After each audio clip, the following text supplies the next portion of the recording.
안녕하세요. 여드름을 전문으로 보는 피부과 전문의 최원우입니다.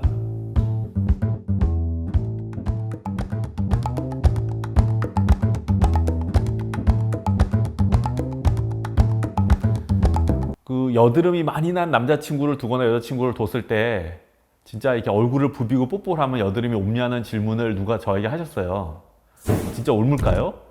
여러분들 경험은 어떤가요? 혹시 자기의 남자친구, 여자친구가 혹시 여드름이 많은 분이 있겠죠? 뽀뽀도 할 텐데 옮았나요? 정답은 옮지 않습니다. 여드름은 전염병이 아니에요. 하지만 여드름의 원인은 크게 네 가지로 구분하긴 하는데요. 그 첫 번째 원인이 물론 세균이긴 합니다. 하지만 이 여드름의 원인 세균만으로 여드름이 발생하는 건 아니고요. 더 중요하게는 여드름에 관련된 호르몬 상태, 그로 인한 피지샘의 과도한 활성, 그리고 각질의 입구가 턱 막히는 것, 이렇게 네 가지 원인이 복합이 되어야 여드름이 발생하는 거기 때문에 단순히 여드름이 많은 남자친구, 여자친구가 얼굴을 부비고 뽀뽀해서 설령 세균이 온다 하더라도 나의 피부 조건에 피지 분비가 많지 않거나 각질의 입구가 뻥뻥 잘 뚫리게 되면 여드름은 발생하지 않게 됩니다. 고로 여드름인 여자친구, 남자친구를 너무 구박하지 마세요.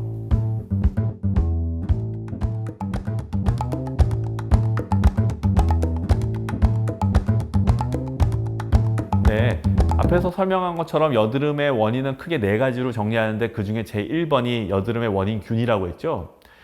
최근 연구들을 보면 여드름의 원인균은 어느 하나의 범인으로 지목되는 균이 있는 것은 아닙니다. 옛날에는 비교적 물론 최근까지도 그렇게 이해하고 있는 의사들이나 과학자들이 있었는데요.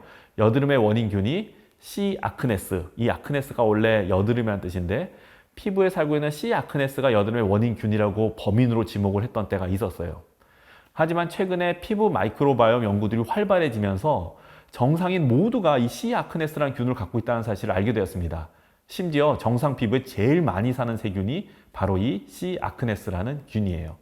과거에는 이 피부에 살고 있는 균이 무엇인지 동정해내는 기술이 제한적이었기 때문에 여드름이 있을 때 이렇게 피부를 긁어서 겨우겨우 균을 분리해보면 C. 아크네스가 나왔기 때문에 그것이 원인이라고 생각했었던 것이죠.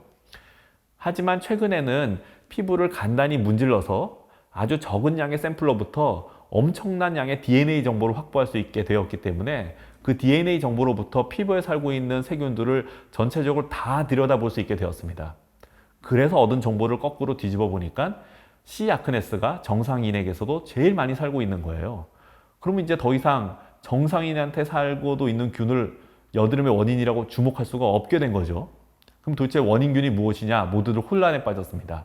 그래서 최근에 이 부분을 더 깊게 연구를 하다 보니까 C. 아크네스가 같은 이름이지만 여러 종류로 더 구분된다는 걸 알게 되었어요. C. 아크네스의 1번, C. 아크네스 2번, C. 아크네스 3번, 4번, 5번, 6번, 10번, 8번, 20번, 30번 이렇게 세부적으로 C. 아크네스의 균들이 분류되기 시작하면서 이 중에 나쁜 놈이 있고 좋은 놈이 있다. 이렇게 알게 되었습니다.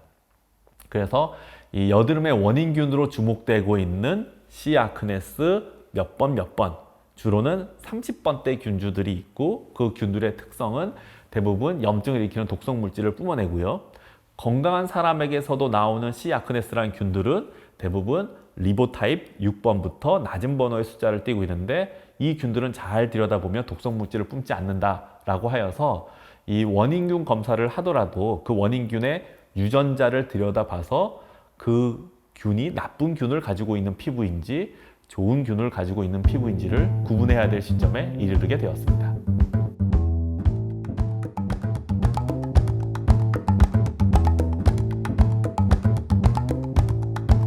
자, 이렇게 균들이 세분한 정보들을 우리가 유전 정보를 얻을 수 있게 되기 때문에 치료법도 상당히 세분화되었지요.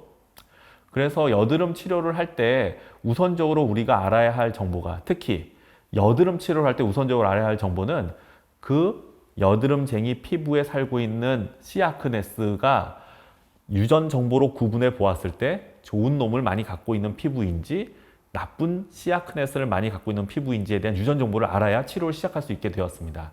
그런데 이런 유전 정보까지 분석해주는 검사를 해주는 병원이 한국에는 아마 없을 거라고 봅니다. 제가 일하는 웨스 피부과에서는 여드름 치료를 하기 전에 이 여드름 원인균 C. 아크네스의 서브타입들을 유전 정보를 구분해서 검사해 드리고 있으니까 저희 병원에 오셔서 한번 검사를 받고 여드름 치료를 받으시면 더 정확한 치료가 이루어질 수 있는데요. 예를 들어 여드름 원인균 중에 나쁜 군집을 많이 갖고 있는 분이라면 주되게는 항생제 계통의 치료들을 하면서 동시에 균체를 죽일 수 있는 레이저 광선 치료를 겸하면 좋고요. 그때 저희가 추천드릴 수 있는 건 여드름 토닝이라는 치료가 되겠습니다. 그런데 분석해 보니까 여드름 원인 균들을 쭉 보니 이 사람이 갖고 있는 C아크네스는 대부분 좋은 놈들이 많다. 여드름이 있는데도 불구하고. 그렇다면 그 사람들에게는 주로 피지샘을 억제하는 쪽의 치료들을 해줘야 치료가 잘 되게 됩니다. 그래서 이 본인의 여드름이 다 똑같다고 생각하지 마시고 더 구체적으로는 본인이 피부에 갖고 있는 마이크로바이옴의 정보를 기반으로 항생계통 또는 세균을 직접 타겟으로 하는 치료로 갈지 아니면 피지샘을 주로 타겟으로 가는 치료로 갈지를 구분해 줘야 정확한 치료를 할 수 있다, 이렇게 말씀드릴 수 있겠습니다.